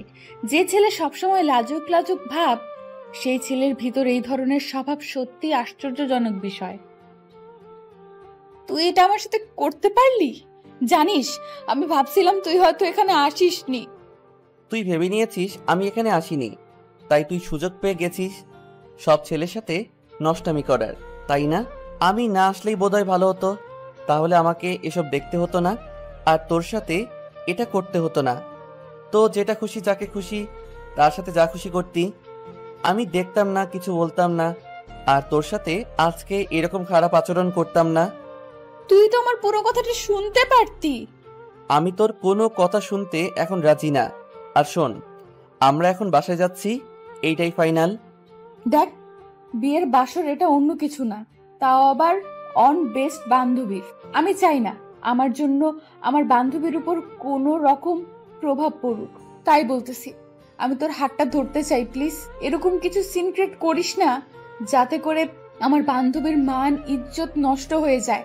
আমাকে কিছুক্ষণ সময়, যে বিয়েটা শেষ হলেই আমরা চলে যাব, তখন আর এখানে। দেখ, এটাই বললে তো পারতিস যে তুই ছেলেগুলোর সাথে আবার আড্ডা দিতে চাস, তাহলে তো আর আমি তোমাকে বাধা দেব না। আমি এখন চলে যাচ্ছি, তোর যা খুশি তাই কর। আর আন্টির যদি আমাকে কিছু জিজ্ঞেস করে তো আমি বলবো তুমি বিয়ে শেষ করে তারপর আসবে। আমার একটা জরুরি মিটিং ছিল, তাই আমি চলে এসেছি। ব্যাস, হয়ে গেল, আর কিছুই করা লাগবে না। তোর যা খুশি তাই কর। দেখ, তুই আমার এত বড় সর্বনাশ করলি, তাও আমি তোকে কিছু বলতেছি না। আমি তোকে ভালোবাসি তাই। আর শোন, তুই এটা কখনো ভাবতে পারিস না যে আমার কোনো রাগ বাজেট নেই। আমি যে কোনো প্রকারে তোকে চাই, সেটা কালকের মধ্যেই। দেখ কি কি হয়। তুই কি আমাকে হুমকি দিচ্ছিস? আচ্ছা, আমিও দেখে নেব তুই কিভাবে আমাকে পেতে পারিস। আমি আমার গায়ের শার্টটা পরে ঠিক করে নিলাম, তারপর বাইরে বেরিয়ে আসলাম। আমি ভাইয়ের সাথে আর কোনো প্রকার কথা বললাম না। আমাকে এখন প্ল্যান করতে হবে কিভাবে আমি ভাইকে বিয়ে করে নেব। আমি বাইরে বেরোনোর সাথে সাথে সবাই আমাকে ঘিরে ধরে দাঁড়িয়ে রইল, আর অনেকেই জিজ্ঞেস করতে লাগলো ভিতরে কি এমন হয়েছে যার জন্য আমার কান্নার আওয়াজ শুনতে পেল। আমি তাদেরকে তেমন কিছুই বললাম না, কারণ এখানে কিছু বলা সম্ভব না। নিজের মান ইজ্জত এর একটা ব্যাপার আছে। আমি চুপচাপ রুহির কাছে চলে গেলাম। তারপর আস্তে আস্তে বিয়ের সব কার্যক্রম শুরু হতে লাগলো। একসময় বিয়েটা শেষ হয়ে গেল, আর আমি আমার বান্ধবীকে বিদায় জানিয়ে বাসার উদ্দেশ্যে রওনা দিলাম ভাইয়ের সাথে গাড়ি করে। গাড়িতে যতক্ষণ ছিলাম কেউ কারোর সাথে কথা বলিনি। যে ছেলে আমাকে জোর করে ভোগ করলো, সেই ছেলে আবার আমাকে ধমক দেয়, আমার উপর সহানুভূতি না দেখিয়ে আমাকে চ্যালেঞ্জ করে। তার সাথে আমি কেন কথা বলবো? আমিও দেখিয়ে দিব আমি কি। তারপর বাসায় পৌঁছাতে পৌঁছাতে অনেক রাত হয়ে গেল। আমি গাড়ি থেকে নেমে সোজা বাসার ভেতরে প্রবেশ করলাম। বাসার ভেতরে প্রবেশ করে দেখি সবকিছু অন্ধকার, তাই আমি আমার বাসার ভেতরের লাইটটা দিয়ে আমি আমার রুমে চলে গেলাম। রুমে গিয়ে ফ্রেশ হয়ে সুন্দরভাবে ঘুমিয়ে পড়লাম। আমাকে এখন ঘুমাতে হবে, কালকে আমার হাতে অনেক কাজ। পরের দিন সকালে আমি খুব ভোরে উঠে আন্টির কাছে চলে গেলাম। আন্টি, আমি তোমাকে একটা রিকোয়েস্ট করতে চাই। আমি তোমার পা পর্যন্ত ধরে বলতেছি, প্লিজ আন্টি, তুমি আমার রিকোয়েস্টে অ্যাকসেপ্ট করবা? আরে পাগলি মেয়ে, আমি কি কখনো তরফদার না করেছি? তুই যা চাইবি আমি তাই দেব। বল, কি চাস তুই আমার কাছ থেকে? আন্টি, আমি লজ্জা শরমের মাথা খেয়ে তোমাকে একটা কথা বলতে চাচ্ছি। আমি তোমার ছেলেকে বিয়ে করতে চাই এক্ষুনি। বিয়ে করতে চাস? ভালো কথা। আমি তোর মায়ের সাথে কথা বলি, তারপর দিন ঠিক করি, তারপর ধুমধাম করে তাদের দুজনের বিয়ে দে। আমার কিচ্ছু লাগবে না, আমার শুধু তোমার ছেলে হলেই চলবে। দিবে তো বিয়েটা? সেটা ধুমধাম করে হোক আর নর্মালি হোক, তাই না? তারপরও আমাদের তো 10টা না 5টা না, একটা মাত্র ছেলে। আর তুই আমার একটা মাত্র ভাতিজি। তোদের বিয়ে কি আমি এমনি এমনি দিতে পারি? সোসাইটি একটা ব্যাপার আছে, বোঝার চেষ্টা কর। আমি কিছু বুঝতে চাচ্ছি না। আমি চাচ্ছি আমাদের বিয়ে এখনই হবে, পরে তোমাদের ইচ্ছা অনুযায়ী সব অ্যারেঞ্জমেন্ট করো। আমি বলতেছি কি আন্টি, আমাদের বিয়েটা দিয়ে দাও, কাউকে জানানোর প্রয়োজন নেই। কাজী অফিসে ঢুকে আমাদের বিয়েটা দিয়ে দাও, পরে ধুমধাম করে দিও সবাইকে জানিয়ে। আচ্ছা, বলছি কি, তোদের মাঝে কি এমন হয়েছে তোরা কালকে রাত্রে বাসায় এসেছিস? স্যার আজকে সকালে তুই আমাকে বিয়ের কথা বলতেছিলি, ব্যাপার কি? তুমি কি আমাকে সন্দেহ করতেছো? যদি আমাকে সন্দেহ করো, আমি আমার বাসায় চলে যাচ্ছি, আর কখনো আমি আমার এই মুখ তোমার সামনে নিয়ে আসবো না। যদি কখনো আসি তাহলে মরা মুখ দেখবে তুমি আমার। তারপর আমি 1 সেকেন্ডও দেরি না করে সবকিছু প্ল্যান অনুযায়ী করে ফেললাম। একটু পর ভাইয়া ঘুম থেকে উঠে বাইরে আসতেই আমাদের প্ল্যান অনুযায়ী কাজ শুরু করে দিলাম। ভাইকে ছলে বলে কৌশলে কাজের সামনে নিয়ে আসলাম। কাজীকে আগে সব বলে রেখেছি, তাই কাজী সবকিছু রেডি করে রেখেছে। শুধু ভাইয়ের একটা সই হলেই এই বিয়েটা হয়ে যায়। ভাইয়াকে আন্টি বলা মাত্রই ভাইয়া কাগজটাতে সই করে দিল, আর আমাদের বিয়েটা হয়ে গেল। ভাইয়া টেরও পেল না যে ভাইয়া কত বড় একটা ভুল করলো আর চ্যালেঞ্জটাতে হেরে গেল। তারপর যে যার মতো আছে, কেউই কিছু বুঝতে পারলো না যে আমাদের বিয়েটা হয়ে গেল। শুধু আমি, আম্মু আর আন্টি 3 জনে জানি। যে যার মতো আড্ডা দিতেছি। এইভাবে সারাটা দিন কেটে গেল। আড্ডা দিয়ে গল্প করে ভাইয়ের সাথে তেমন কোনো কথা হয়নি, আর বিয়ে ব্যাপারে কোনো কথা হয়নি। আমি আমার মনের মতো সবকিছু কাগজ রেডি করে রেখেছি। রাতে বাসর করব তো, তাই প্রমাণ না দিলে তো বাসর করতে দেবে না, তাই এখনই প্রমাণ দিতে হবে। প্রমাণ দিতে সবকিছু প্রস্তুত করে নিচ্ছি। সন্ধ্যা পেরিয়ে রাত হয়ে গেল। আমি ভাইয়ার রুমটা খুব সুন্দর করে সাজিয়ে নিলাম। নিজের বাসর রাতের ফুলসজ্জার রাত নিজেই সাজিয়ে নিলাম। কখনো কল্পনাও করতে পারিনি যে নিজের বাসর রাতে নিজেই সাজাবো। এইরকম ভাগ্য কয়জনের হয় যে নিজের বাসা নিজেই সাজিয়ে সবকিছু পরিপাটি করে সবকিছু তার স্বামীর হাতে তুলে দিবে? আমার জানা মতে আমিই প্রথম। ভাইয়া ডিনার করে এসে দেখে আমি নববধূর সাজে বিছানার মাঝখানে বসে আছি। ভাইয়া আমাকে দেখে বেশ বড়সড় অবাক ও হয়ে গেল। এসবের মানে কি? আমি কোনো প্রকার কথা না বলে চুপচাপ ভাইয়াকে একটা কাগজ ধরিয়ে দিলাম ভাইয়ার হাতে। ভাইয়া কাগজটা পড়ার পর, তুই কাজটা কিন্তু ঠিক করলি না। তুই কখনো আমার কাছ থেকে স্ত্রীর অধিকারটা পাবি না।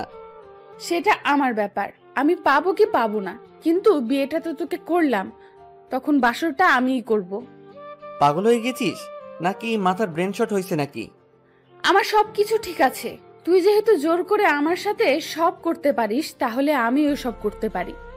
এখন তো আমি পূর্ণাঙ্গ অধিকার নিয়ে তোর সাথে সবকিছু করব, সবকিছু আদায় করে নিব, কারণ আমরা এখন স্বামী স্ত্রী। স্বামী স্ত্রীর মাঝে এসব বৈধ। ভাইয়া কিছু বলছে না। ভাইয়ার হাত ধরে এক টান দিয়ে ভাইয়াকে বিছানার উপর ফেলে দিয়ে আমি ভাইয়ার উপর শুয়ে পড়লাম। ছি ছি ছি, এখনো নিজের স্বামীকে ভাইয়া ডাকতেছি, কেমন লজ্জার ব্যাপার, তাই না? আচ্ছা, এখন থেকে আর ভাইয়া ডাকবো না। তোর মতো মেয়ে দেহ পাবে, কিন্তু মনটা পাবে না। দেহ হলেই চলবে, কারণ দেহটা থাকলে মনটা এমনিতেই দেহের ভেতর থাকবে। তোর সাথে ঝগড়া করে কোনো লাভ হবে না, তাই আমিও ঘুমিয়ে পড়তেছি। তোর যা খুশি তাই কর। কি বলো চান্দু? তুমি যদি ঘুমিয়ে পড়ো তাহলে আমি কার সাথে রোম্যান্স করব? এতদিন তো শুনে এসেছি যে স্বামী স্ত্রী জোর করে চুম্মা চাট্টি করে, তো আজকে আমি দেখি জোর করে চুম্মা চাট্টি করতে মজা কেমন। আস্তে আস্তে আমরা দুজন হারিয়ে গেলাম ভালোবাসার অতুল সাগরে। সবকিছু খুলে ফেলতে নেই, সবকিছু জানতে হলে বিয়ে করতে হবে, এটা আবশ্যক। জোর করে ধর্ষণ করবে, বিয়ে করবে না, আর মেয়েরা আত্মহত্যা করবে, এটা আর হচ্ছে না। এখন থেকে সব মেয়েকে একটাই মনোবল ধরে রাখতে হবে। তার সাথে তো আমরা শোক দিতে পারবো না, কিন্তু বুদ্ধিতে পারবো। যে আমাকে ধর্ষণ করবে আমি তাকেই বিয়ে করব, আর আমি তখন সমাজের মুখে কলঙ্কিনী হয়ে থাকবো না, আর নিজেকে সবসময় প্রস্তুত রাখবো নিজের আত্মরক্ষা করার জন্য। ধর্ষণকে না বলুন। গল্পটা কেমন লাগলো জানাবেন।